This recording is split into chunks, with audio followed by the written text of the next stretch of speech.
Hi guys, it's Kelly Latevola here and I'm back with another video for Neat and Tangled. Today I'm going to be using a couple of different stamp sets to create a scene. So this scene is actually for my dad's birthday. And then I wanted to use the mountain set as well. I thought that would be super cool to put in the background with the goat, like a little mountain goat. So this is just some Eclipse masking paper. I'm going to use this to create the hills in the background. So I just put that over, completely covering my entire card panel, and then I use my ruler to draw that straight line, which is going to be like the back of the field. I don't even know necessarily if that was, I don't even know if I needed it, but it was the way that I did it. I don't know if I would, given the choice, if I would do it again that way. But anywho, I wanted a couple of little layers of hills, so I just free-handed those in, made sure I had enough room for my mountains in the background, and then I'm going to just trim these out. So I did use my paper trimmer for that straight line one, and then the other two I'm just going to do by hand.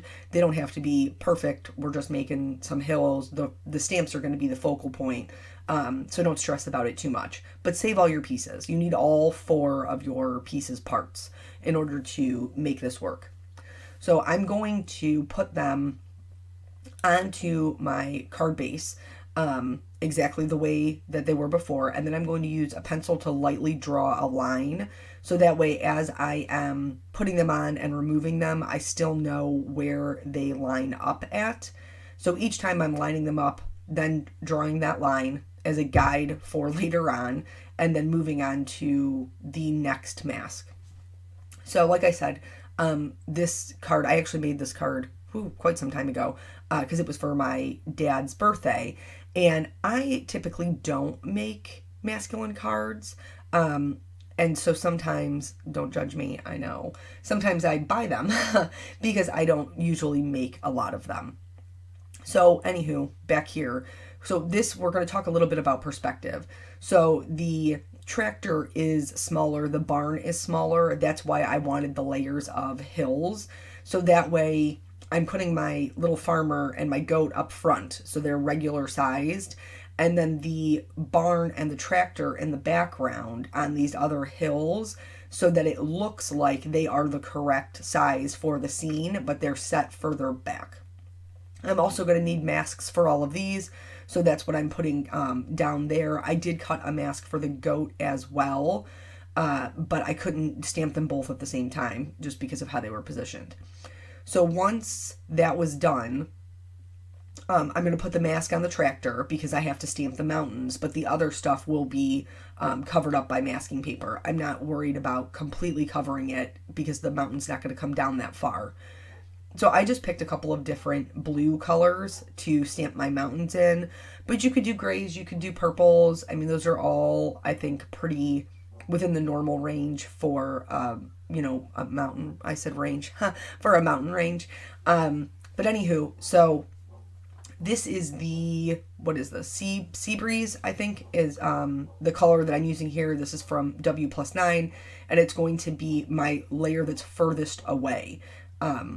So I'm going to stamp that down. I did have to stand up to make sure that I got really good pressure because it is a larger stamp. And then I'm going to move on to the next one, which is a little bit of a darker blue, more in like the medium shade. This is Falling for Blue. And like I said, I just picked the ones that I thought they would look nice together, would be traditional, mountain colors. You can see that there is some gapping where the masking paper is. I'm not worried about it. I'm going to be able to fix that with a Copic marker. So the last one is Nautical Navy. That's the darkest one. I did feel like the color in the back was a little bit too light for the other colors that I picked. So I'm just going to go in and stamp that a second time just to kind of build up that color and make it a little bit darker. So just keep that in mind. If you're ever, doing some stamp layering and you think maybe it should be a little bit darker, don't worry about it. You can always restamp it, especially if you have a stamp positioner tool like a Misty or, what have you. Here I'm going in with my Copic markers to make it even still just a little bit darker. And then I'm going to fix that gapping issue, the issue that I had with the gapping, so all the color goes right up against all of the images. I just picked some colors that matched the ink pretty well. From there, going to put all of the masks on for my little scene here. And then you'll see how we do. If you've watched my videos before, you've probably seen me do this. So all those masks are on. I'm going to put these masks in place. So I'm going to mask that mountain range we just did. And the reason I'm putting them all back on is so that they're all lined up. And I don't have to worry about it looking weird. Here are the colors that I picked for my background in Distress Inks. And so I'm going to remove the first layer and I'm going to go in with my lightest color. I want the part that's closest to the mountain range to be the lightest. So I'm going to add all my shading coming up from the bottom. So I'm going to fill it in with the Twisted Citron, add some shading with the Mowed Lawn, and then some further shading with the Lucky Clover. And then I'm going to put this mask back in place. I'm going to be honest with you, sometimes it's a little bit challenging to get them to stick again because there's so much moisture on the paper. Distress inks are made to stay wet longer. So sometimes it can be a little bit difficult to get them to stick, but they will eventually. So here I wanted to make sure I didn't take my little farmer mask with me, right? But then when I checked where it lined up, where the lines matched, it wasn't really super matchy-matchy. So in order to fix that, I just picked the other one up and put it back down, and then I'm just going to do the same thing that I did with the last one. So lightest color, mid-tone, darkest color. The only time that this is going to be different is the last time. And the reason that it is because I didn't want them just standing. I felt like there should be like a road or a street or a path or a something. I don't know. That's just the idea that I had in my head, so I went with it. So this time, the green is actually going to be coming from the top side, where it kind of is going to fade off into the brown of the road, pathway, walkway, whatever. You know what I'm saying. And so for that, I'm using antique linen. And I'm just going to blend that up into the green. And then for my shading there, to make it a little bit darker, I'm going to be using Vintage Photo. So that they all blend into each other. And I always do my distress inking twice. This is a very, very long video. Don't worry, there's going to be a story. I don't know how else we would make it through a 30-minute video. And then once all that's done, I can remove the masks. You can kind of see the full scene come together. And then remove also these little teeny tiny masks. Then, obviously, we're going to get into the coloring because I cannot just leave them white. I mean, I probably could, but I won't. So removing those, and then there are some details that I'm still going to add into the background, but first I'm going to erase my pencil lines where my stamp images are. Distress inks, like all the rubbing of the ink on there, the blending that you're doing, typically gets rid of the pencil lines. But I wanted to make sure that I didn't have any that were still left on there when I started in the Copa coloring, because it will trap it. You won't be able to erase the pencil lines once you put an alcohol marker on top of it. So here, just squaring up all of my green around those little masks, and then I'm going to do some grasses. The further away the hill is, the less detail you would see. It would really look more just like a solid green. The closer that they get to you, you would see more texture in the grass. So I didn't really do anything to the back hill. I did add some texture to the front hill and then the area that they're actually standing on. And I did this the same way that I do everything, lightest to darkest and then darkest back to lightest. The only thing that I did do on that second hill I didn't do on the first, landing area, is I went over the entire thing with my lightest color to just kind of blend it and make the grasses a little less sharp, just a little less detailed. So anywho, I did tell you that this card is for my dad's birthday. And typically I don't make them. This one I did because in that goat set, there's one that says like "Happy Birthday, you old goat," and I thought it was hysterical. Okay, I know it's like a dad joke. I don't even care. I thought it was so funny, and I thought my dad would get a kick out of it. So that's how I started this. I decided I was going to color my little farmer to look like Peanut, and then this would be mine and Peanut's card to my dad for his birthday. So speaking of birthdays, my family. My brother-in-law Jonathan, his birthday is just a couple of days before mine, and then my dad's is like a week to the day after mine. So we typically, when we get together as a family, because everybody's schedules are super busy, we celebrate our birthdays all at one time, and that is what we did this year. But if you follow me on Instagram, you know that I celebrated my actual birthday a little bit differently this year. So, I know y'all have been waiting. I know y'all have been waiting for it. I'm not purposely holding out on you. It's just been kind of crazy the last couple of weeks. So when my birthday came around, it actually fell on a Saturday this year. It isn't like, I don't know, I didn't turn 40. It wasn't a super big I turned 36. Just like a regular birthday. Though I did see a meme one time that said that they're going to stop. I'm not going to refer to my birthday as an age anymore. I'm going to start referring to it as levels, because levels so sound much cooler. So like I'm on level 36. It does sound cooler. Let's be honest. You try it. Tell me what you think. So anyway, Eric had told me that he needed me from the time I dropped off Peanut to his dad, which was at noon on Saturday, until the following day. The afternoon of the following day. That's what he told me. He needed one like 24-hour period. And I was like, what has he got going on here? Like, what would we be doing for 24 hours? So, I drop off Peanut. I come back home. I realize that I had forgotten about a card that was due. This is a real life thing. And it happens to me a lot, even though I really, really try to keep them straight in my Google Calendar. But anyway, so I was like rushing to finish that. And he told me that I could, that we wouldn't have time to come back home in between dinner, that before dinner, I was going to need to pack clothes to change at his apartment. That I didn't need to get ready. I didn't need to do my hair or my makeup. Just like my regular comfy clothes for the first part of the day, but I did need to pack stuff to get ready for dinner that night. And I'm like, okay. So all of this is just like this gigantic mystery to me. And so I'm like, thankfully he didn't need me to get ready for anything, because now that I've forgotten this card, there's 0% chance that I have time to get ready for anything. And I didn't. Pretty much I put my hair in a ponytail and brushed my teeth. That was the extent of my quote unquote getting ready.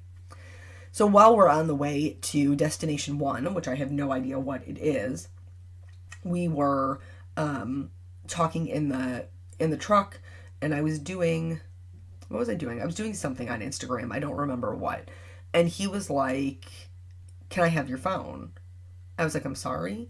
And he was like, yeah, I want your phone. And I was like, well, you can't have my phone all day, bro. Like, not that, I mean, I don't need it to breathe, but like, what if something happens to Peanut, or like my mom needs to get a hold of me?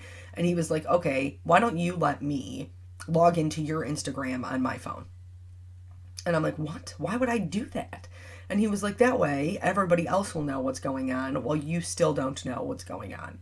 And I'm like, oh, okay. But then he told me, he's like, you can keep your phone, but you can't check on Facebook. Because like my, when I post on Instagram, it auto posts to my blog on Facebook. So for those of you who don't have Instagram and do have Facebook, that's an option, by the way, to stay in the loop. So I log into my Instagram on his phone. I log out of it on my phone. And then we're on our way. So the first destination that we get to is actually a massage place. And I'm like, super sweet. We had been talking about getting couples massages. So I am very excited about that. He walks in, we're talking to the lady or whatever, and he was like, okay, I'll be back in an hour and a half. And I was like, wait, you're leaving? Wait, what? And he was like, yeah, I got other stuff I gotta do. This is just for you. And I was like, oh, okay. So I got an hour and a half long massage, which was amazing. And then, like, I come out and I'm all, sleepy and what have you. And he was like, okay, we're going to have to get something to eat because it's going to be a while till we get dinner. So he actually brought me stole my heart with the Dunkin' Donuts, brought me Dunkin' Donuts and a bagel. So we ate in the parking lot of the massage place, and then we're on to destination number 2, which again, I still had no idea what it was. So he's like, stop asking questions. You have all these questions. And I was like, I'm naturally curious. You can't blame me. So we get to this shopping plaza, and it's got all these different shops in it and stuff. And I was like, what are we here for? And he goes, this is part of the reason why I love him, because he has such a funny sense of humor. He goes, this was the Taco Bell with the highest Yelp review in the area, and I figured that you would probably want to stop by it. And I was like, I don't even really like Taco Bell. But it was actually a nail place. So there was a nail place in the shopping plaza, which I had never been to. And so we walk in, and he was like, she has an appointment for a manicure and a pedicure.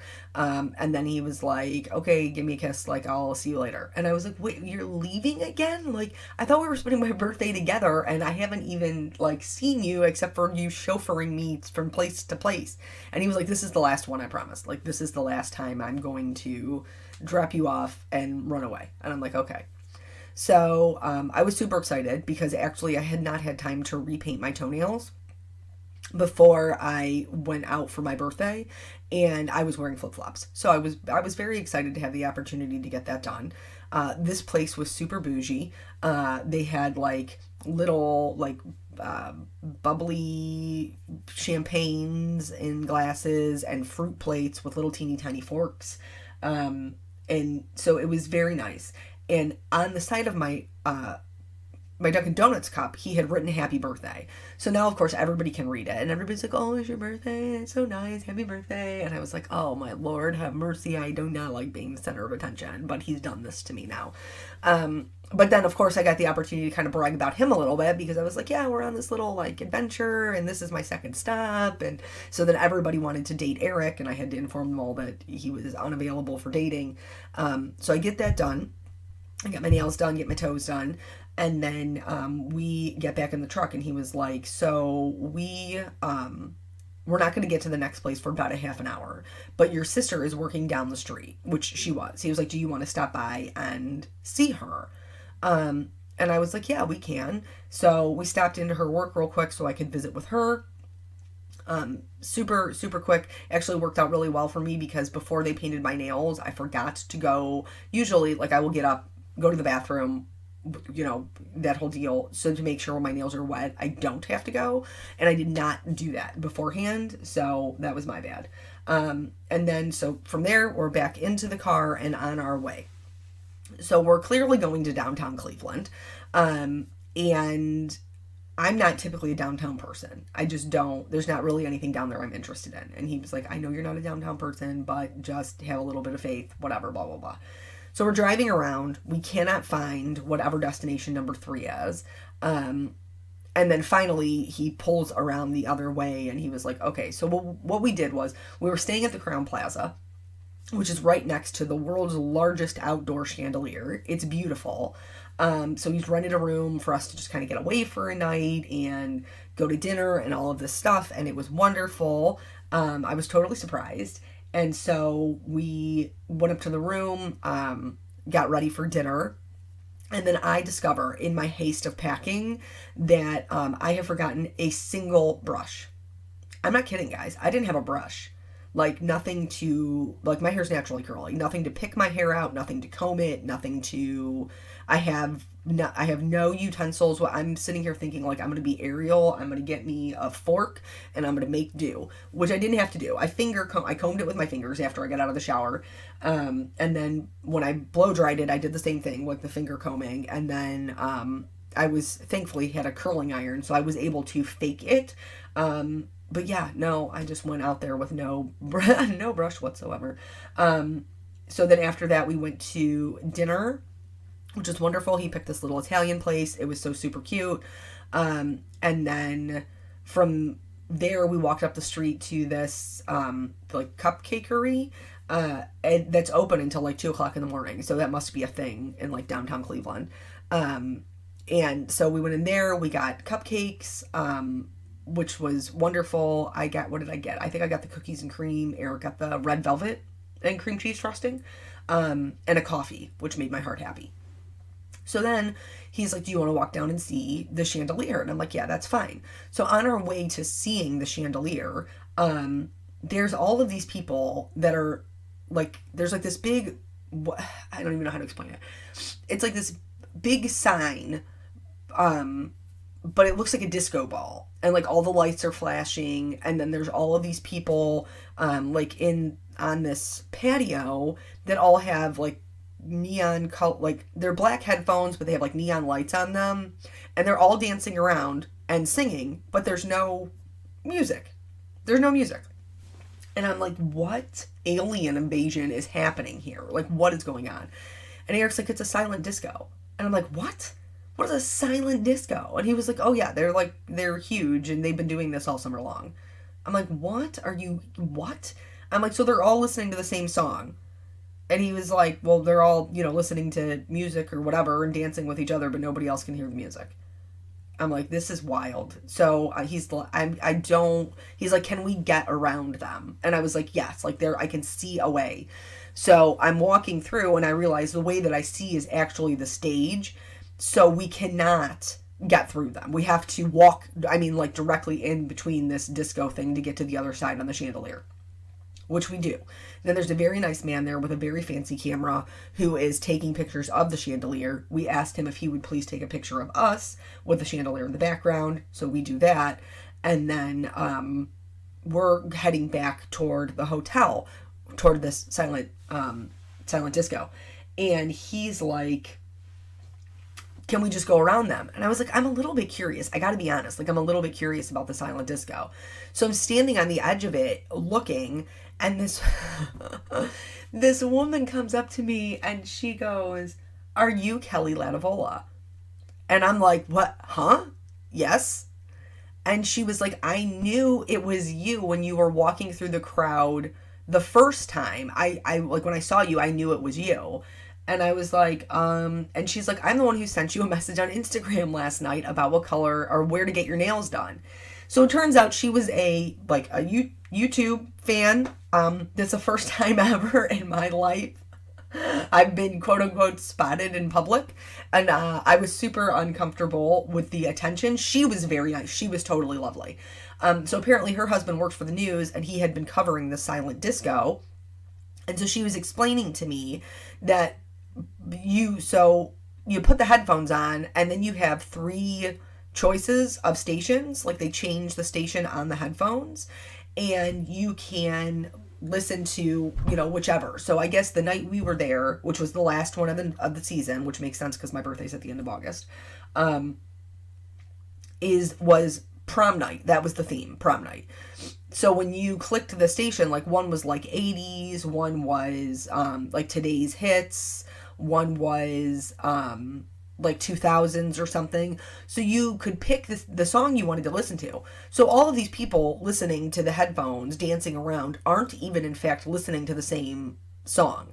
Like, you could have someone listening to, like, Girls Just Want to Have Fun by Cyndi Lauper, and someone else listening to SOS by Rihanna, and someone else listening to, Ed Sheeran and Justin Bieber. Like, it's crazy.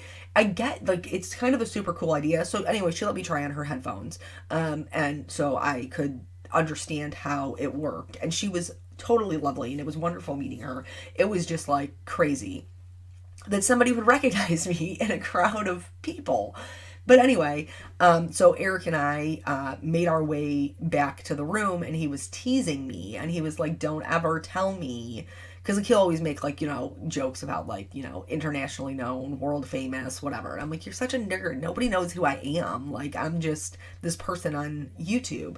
And he was like, no, that's not true. And so then this totally fueled his fire, y'all. He's like, don't ever tell me you're not this or you're not. I was like, I'm so mad it happened with you, because I will never live this down. So anyway, we went back to the room, we hung out. He graciously did not give me a hard time about typing up a blog post for the card that I had forgot earlier in the day. He was super good about that. And so then we hung out, and we did not get to eating our cupcakes though.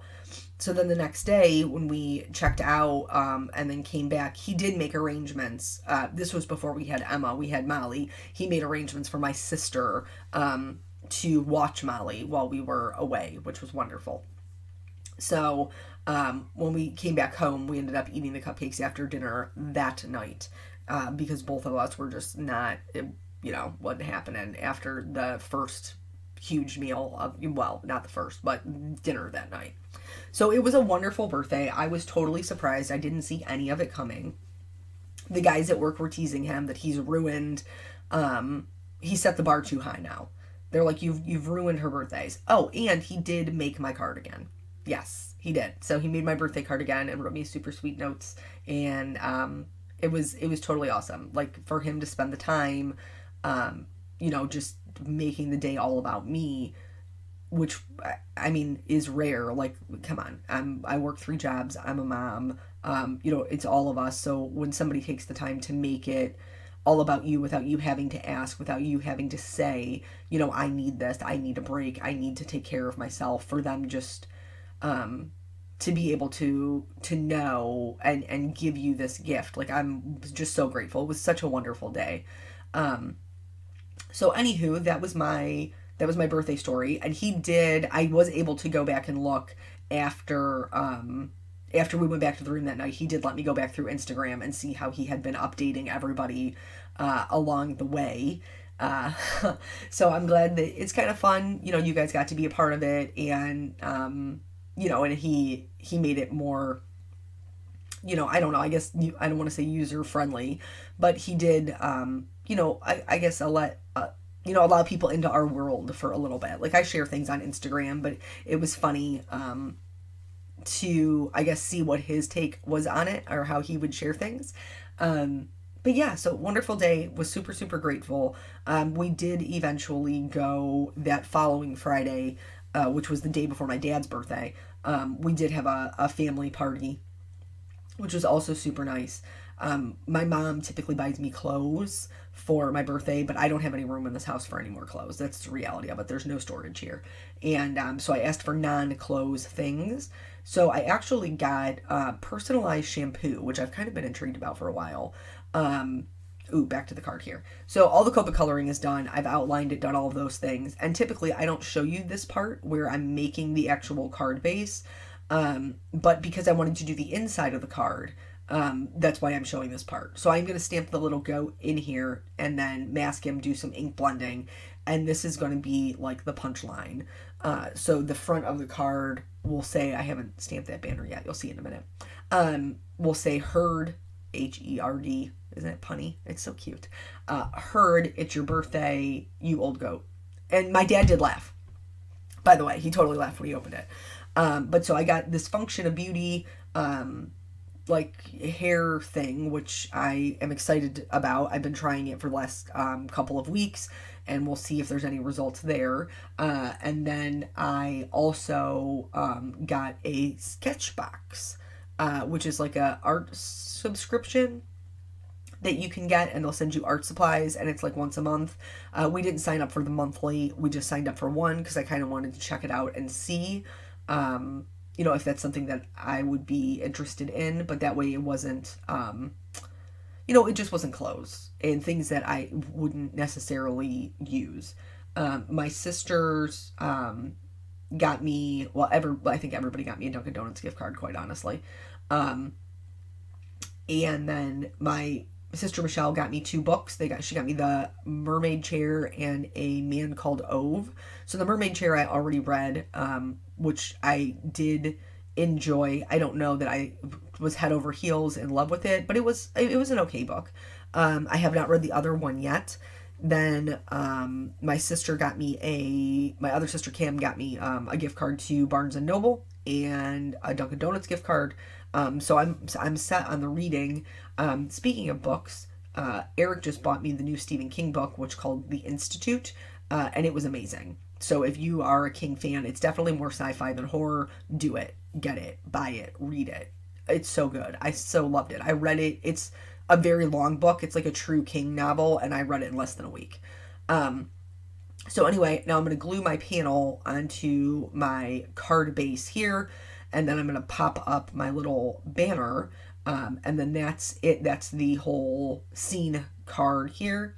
Like I said, I don't usually make cards for my dad or masculine cards, but I just thought this was super cute, and it was from me and Nathan, so it made sense with the little farmer. And I also don't typically decorate the inside of my cards, so this was all kinds of different for me.